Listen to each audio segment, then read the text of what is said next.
시청자 여러분 안녕하세요. 경제 지식과 문화 정보를 전해드리며 여러분의 오전 시간을 책임지는 방송 유민영의 경제 돋보기, 저는 진행을 맡은 앵커 유민영입니다. 점점 여름 날씨가 다가오면서 햇볕이 뜨거워지고 있습니다. 자외선 때문에 햇볕 싫어하시는 분들도 많이 계시지만요.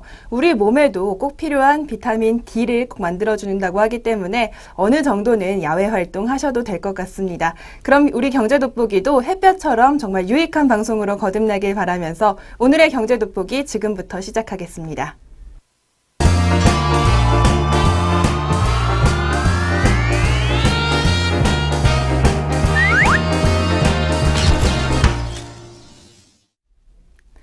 첫 순서는 최신 경제 이슈를 빠르고 깊게 들여다보는 시간, 동향돋보기 시간입니다. 오늘 동향돋보기에서는 정말 슈퍼리치라고 불릴 만큼 큰 부자들, 각국의 이런 부자들이 어떻게 해서 돈을 모았는지 분석한 자료가 있어서 소개해드리도록 하겠습니다. 포브스가 자산 10억 달러입니다. 우리 돈으로 무려 1조 1천억 원이 넘는 빌리어네어, 이른바 억만장자들을 조사했는데요. 이 가운데 중하권 출신이 275명으로 가장 많은 것으로 나타났습니다. 중하권 중에서는 50대가 115명으로 가장 많았고 자산의 규모 비율도 제일 높았다고 합니다. 먼저 중국의 본토 출신 억만장자들부터 살펴보겠습니다. 포브스 집계 기준으로 총 221명이었는데요. 이들의 자산을 모두 합치면 7,733억 달러였습니다. 이 가운데 50대가 96명으로 가장 많았는데요. 그중 95명이 자수성가로 부를 읽었다는 점이 눈에 띄었습니다. 50대 자수성가 억만장자 대부분은 이른바 류링호우, 1960년대 이후 출생한 사람들인데요. 업종별로는 전자상거래, 가전, 소프트웨어, 전자장비 등 범 IT 분야에서만 16명을 배출하면서 주류를 형성했습니다. 보유자산 기준으로 류링호우 자수성가 대표 부호는 바로 마윈 알리바바 창업자입니다. 그의 순자산은 240억 달러로 2위인 장진둥 수닝전기 창업자보다 3배나 많다고 합니다. 다음으로 많은 억만장자를 배출한 연령대는 40대였습니다. 총 67명인 이들의 자산 합계는 2,672억 달러, 자수성가는 97%에 해당하는 65명에 이릅니다. 40대 자수성가 중 자산 규모 1위는 195억 달러를 가진 마화텅 텐센트 창업자입니다. 젊어질수록 이런 테크 부호의 비율이 높아졌는데요. 범 IT 분야에 속한 억만장자는 65명 중 26명, 약 40%에 달했다고 합니다. 상속부자의 경우 50대는 1명에 그쳤고요. 40대 역시 2명으로 집계됐습니다. 그렇다면 대만 출신 억만장자들 조금 더 자세히 살펴보겠습니다. 총 31명으로 조사가 됐는데요. 자산 합계는 752억 달러입니다. 이 가운데 60대와 50대가 16명으로 주류를 이룬 것으로 나타났습니다. 60대 억만장자는 9명으로 이 중에 자수성가한 부호는 6명이었고요. 전자제품과 컴퓨터 등 제조업으로 돈을 모은 부자가 4명을 차지했습니다.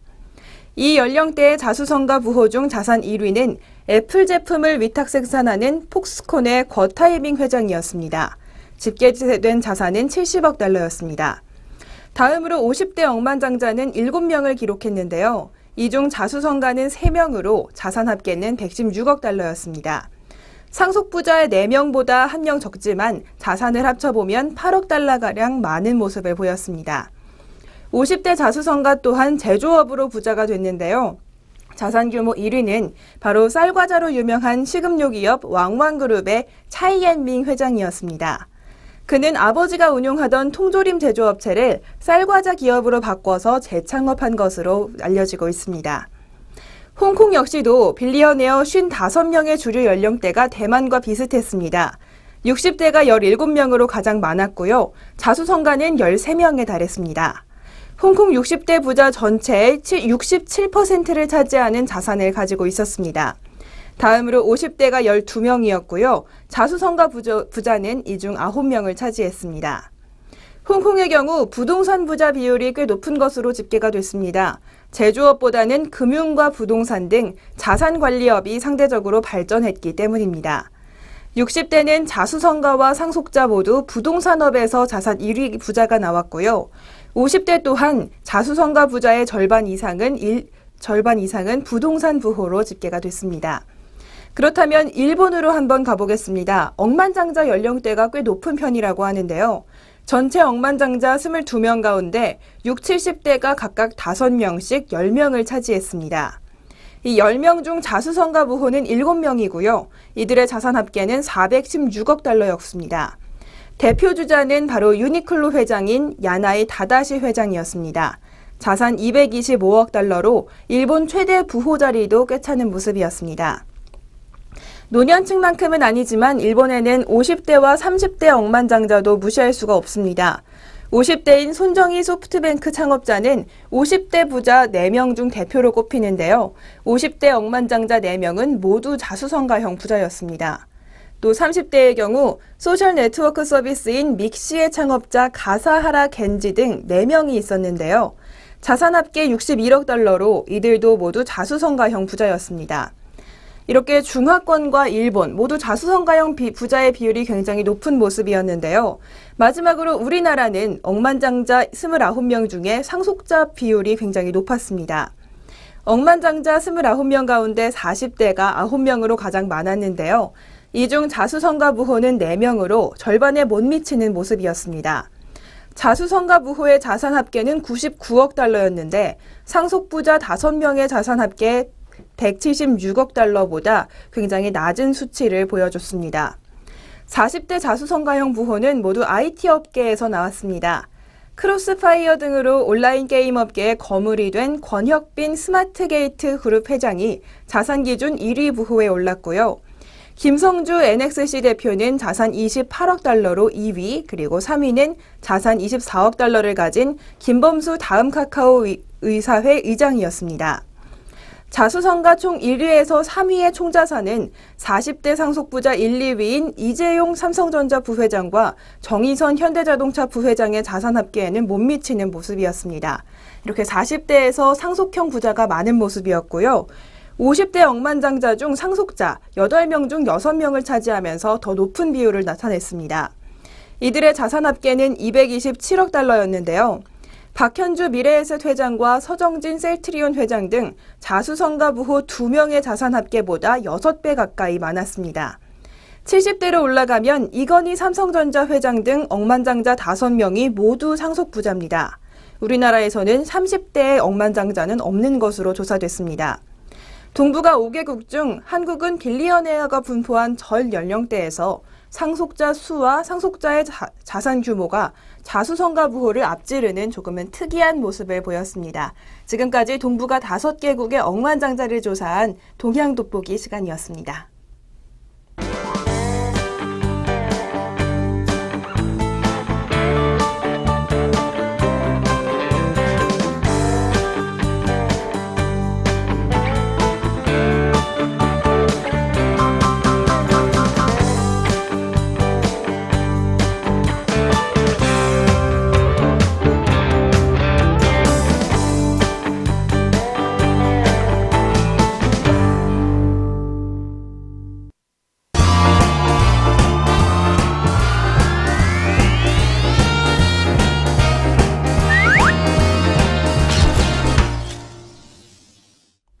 이번 순서는 아리송한 단어 확실하게 잡아가는 시간, 용어 돋보기 시간입니다. 오늘 용어 돋보기에서는 PTR이라는 용어에 대해서 설명해 드리겠습니다. 기존의 투자 지표, 주가 수익 비율인 PER 많이 알고 계실 거고요. 주가 순 자산 비율인 PBR도 많이 활용되고 있습니다. PER의 경우 현재 주가를 주당 순이익으로 나눈 비율을 뜻하고요. 기업의 단위당 이익에 대해서 주가의 상대적 수준을 평가하는 대표적인 투자 지표였는데요. 이 PER에서 착안해서 기업의 기술 수준을 주가로 환산한 비율, 바로 이것이 PTR입니다. 시작은 기업의 특허 가치를 투자 지표로 활용하면 어떨까 하는 하나의 아이디어였습니다. 특허 가치 산정 전문 기업인 위즈 도메인이 작년 상반기 세계 최초의 기술 개발에 성공하게 됐습니다. 특허 번호를 입력하고 엔터키 하나만 치면 이 특허가 얼마만큼의 가치를 가지고 있는지 추산할 수 있는 솔루션입니다. 이 회사는 여기서 한 발 더 나아가서 이 기술 가치로 평가한 특허 가치를 기업의 주가와 비교해봤습니다. 수개월 동안 여러 기준을 비교해 본 결과 기업이 보유한 특허 가치에 비해 주가가 낮은 기업일수록 주가 상승률이 높다는 결론을 도출을 했습니다. 위즈도메인은 이 같은 내용을 들고 이달 초 한 증권사를 찾아갔고 6개월 동안 이 기술을 적용해서 펀드를 운용하기로 합의했습니다. 주가 기술 비율, 이른바 PTR을 적용한 투자라는 세계 최초의 실험이 시작된 겁니다. 바로 현대증권과 위즈도메인이 금융위원회가 주최한 핀테크 데모데이에서 전략적 제휴를 위한 양해각서를 체결하고 바로 이번 달 1일부터 6개월 동안 PTR을 적용한 펀드를 운용한다고 밝혔습니다. 이 펀드의 자금은 아직 투자자들의 돈은 아닙니다. 현대증권의 자기 자본인데요. 회사 돈을 투자해서 일종의 테스트를 해보겠다는 겁니다. 현대증권 관계자는 정확한 금액을 밝히기는 어렵겠지만 수십억 원 정도가 될 것이라며 6개월간 검증을 해본 후 향후 투자 지표나 일반인을 대상으로 한 금융상품 개발에 활용한다고 밝혔습니다. 이 PTR은 주식시장에서 시가총액을 기업이 권리로 가지고 있는 기술인 특허 가치로 나눈 비율을 뜻합니다. 물론 PBR이나 PER과 마찬가지로 PTR이 낮은 기업은 기술력 대비 저평가됐고 PTR이 높은 기업은 고평가됐다고 볼 수가 있습니다. 예를 들어 지난 26일 종가 기준으로 LG전자의 PTR은 1.58배였는데 삼성전자는 4.27배 수준이었습니다. 기술력만을 놓고 본다면 LG전자가 삼성전자보다 저평가됐다고 평가할 수 있는 겁니다. PTR이 등장할 수 있었던 배경에는 바로 이 위즈도메인이 지난해 개발에 성공한 IP 빅데이터 로봇이라는 신기술이 있었습니다. 이 로봇은 특허 번호를 입력하면 자동으로 개별 특허 가치를 산출합니다. 15년간 전 세계 1억 8천만 건의 특허 빅데이터를 수집해서 기술 평가에 대한 정확성을 높였습니다. 이 기술을 적용할 경우 작년 말 기준 국내에서 특허 가치가 가장 높은 기업은 삼성전자로 총액 기준으로 6조 3천억 원에 달합니다. 김일근 위즈도메인 대표는 PTR을 기준으로 2010년부터 5년간의 주가에 적용해 본 결과 PTR이 2.5배 안팎의 기업이 주가 상승률이 가장 높다는 유의미한 결과물이 나왔다고 합니다. 현대증권 역시 이런 결과에 주목해서 곧바로 투자를 결정했습니다. 현대증권 관계자는 모든 기업에 적용할 수는 없겠지만 기업의 가치를 평가하는 의미 있는 지표가 될 수 있다고 판단하고 있다고 말합니다. 이 사례는 빅데이터 기술을 활용해서 새로운 금융상품을 만들어냈다는 의미에서 금융과 기술의 합성어인 핀테크 사업에 가장 부합하는 모델이라는 평가도 받습니다. 빅데이터는 핀테크 사업의 핵심이고 부가가치나 활용도가 높은 것으로 평가받고 있기 때문입니다. 행사에 참여한 김종룡 금융위원장은 핀테크 사업의 범위가 빅데이터 활용 등 다양한 분야로 확산되고 있다며 이런 PTR을 비롯한 다양한 핀테크로 파생된 많은 기술들이 더 많은 소비자들에게 혜택을 주길 바란다고 말하고 있습니다. 지금까지 용어 돋보기에서 주가 기술 비율 PTR에 대해서 소개해드렸습니다.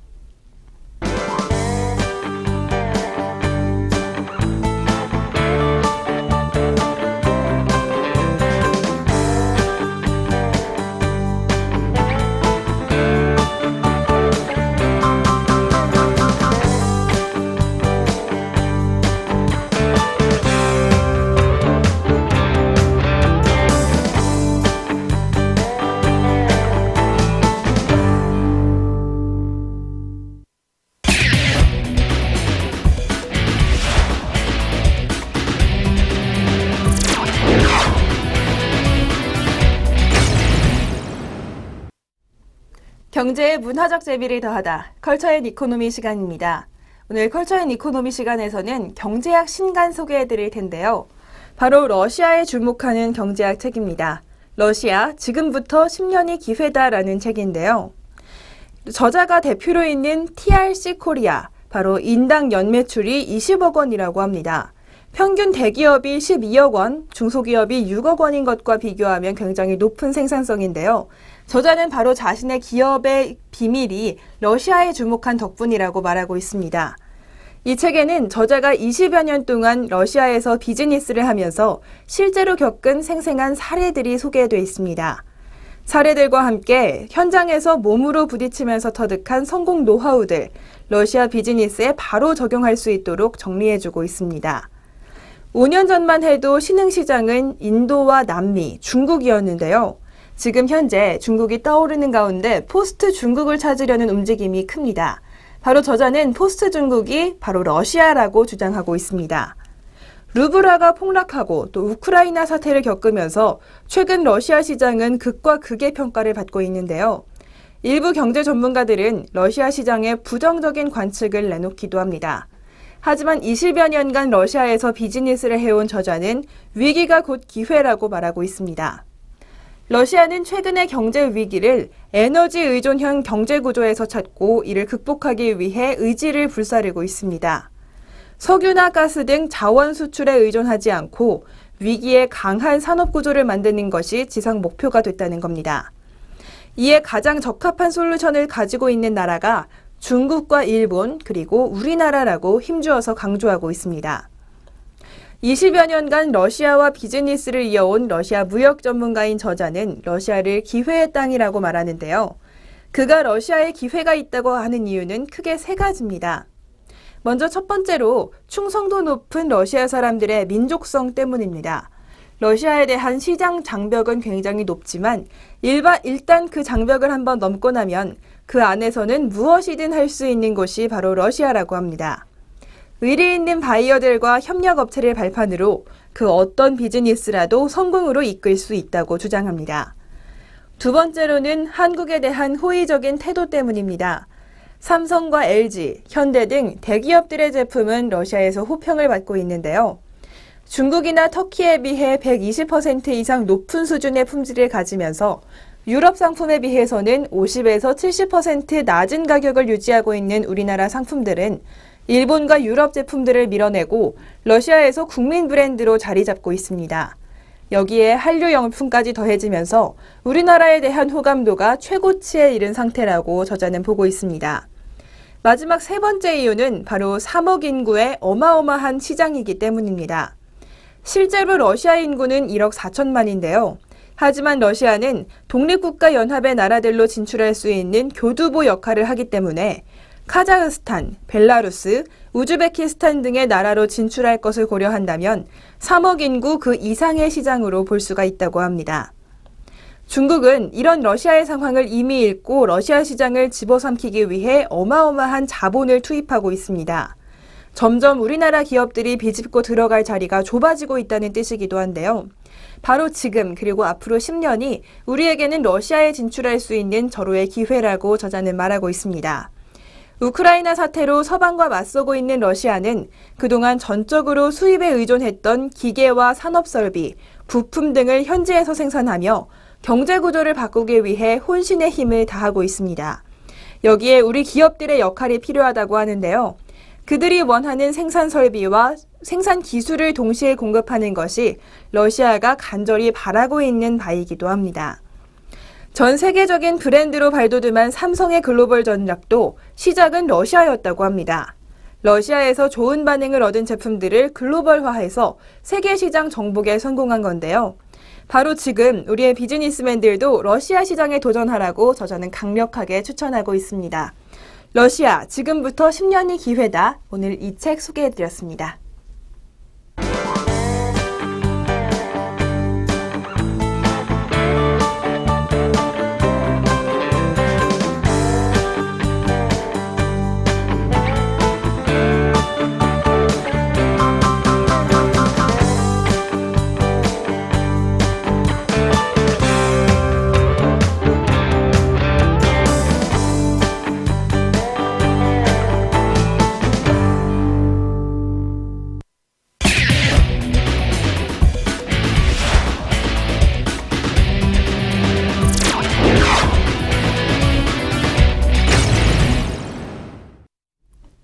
경제 돋보기 이번 순서는 주목할 만한 주식 한 종목씩 소개해드리는 주식 한마디 시간입니다. 오늘 주식 한마디에서는 유한양행 소개해드리도록 하겠습니다. 유한양행은 의약품과 생활건강, 수출 등으로 사업이 나뉘어지고 계열사로는 유한킴벌리, 유한화학 등을 보유하고 있습니다. 따라서 사업 포트폴리오가 이렇게 다양하고 안정된 구조로 되어 있다는 것이 가장 큰 장점입니다. 또 보유 중인 거액의 현금 활용 잠재력도 긍정적인 요인으로 평가받고 있는데요. 최근 화장품과 생활용품 업계의 매출 호조를 반영해서 계열사 유한킴벌리의 지분 가치가 크게 상승한 것으로 보입니다.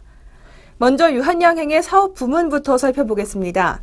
약품 사업이 매출 비중 70% 이상을 차지하고 있고요. 생활 건강 사업 그리고 해외 사업으로 구분돼 있습니다. 작년까지 매출 증가와 수출 증가로 인해서 도입 의약품 분야는 계속해서 성장해왔고요. 올해 1분기부터는 생활용품 매출 증가가 부각되고 있습니다. 그래서 1분기 전체 매출이 작년보다 6.3% 증가했고요. 영업이익도 8.6% 성장하면서 실적 호조가 이어지고 있습니다. 연간 전체로 살펴봐도 매출액이 5.6%, 영업이익이 6.9% 정도 성장할 것으로 추측됩니다. 거액의 현금성 자산도 보유하고 있어서 계속해서 긍정적인 재무 구조를 보여주고 있습니다.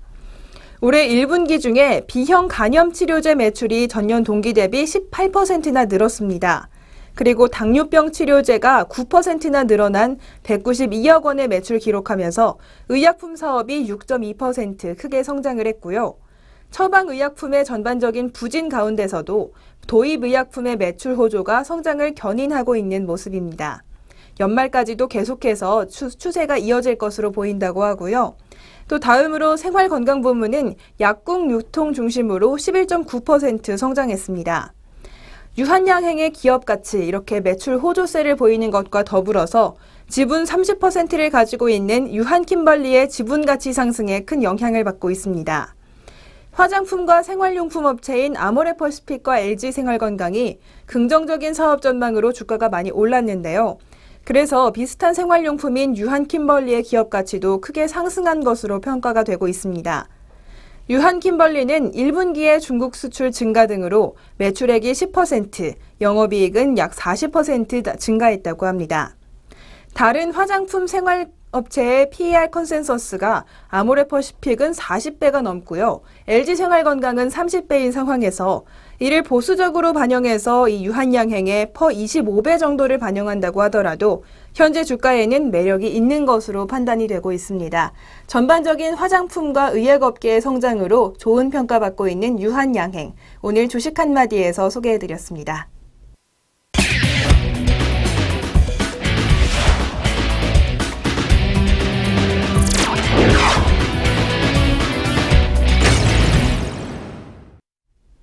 경제적으로 사느라 지친 삶 가운데 쉼표가 되는 시간, 3분 문학 충전 시간입니다.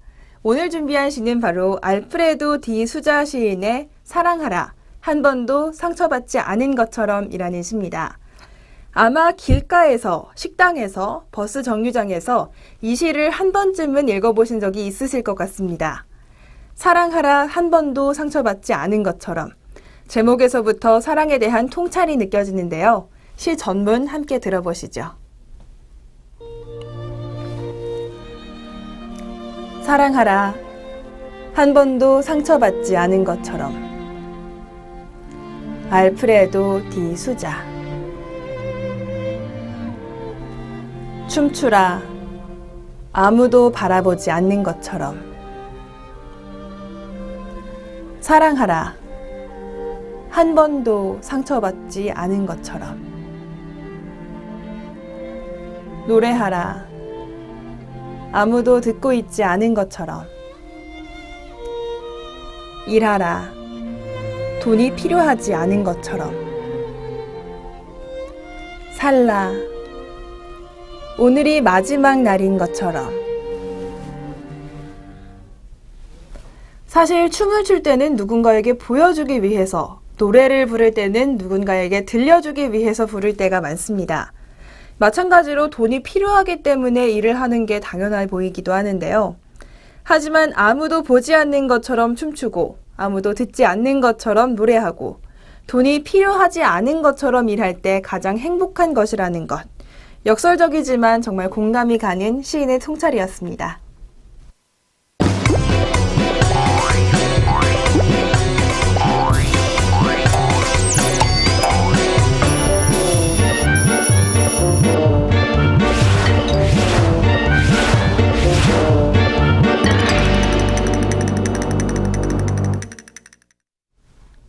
경제 돋보기 오늘 준비한 소식 모두 전해드렸습니다. 이제 6월이 시작돼서 이제 6월 초반부를 지나고 있습니다. 6월이 시작되면서 새롭게 마음가짐 가지셨던 것들 계속해서 잘 지켜나가실 수 있도록 저희 경제 돋보기가 좋은 소식 많이 전해드리도록 하겠습니다. 시청해주신 여러분 고맙습니다.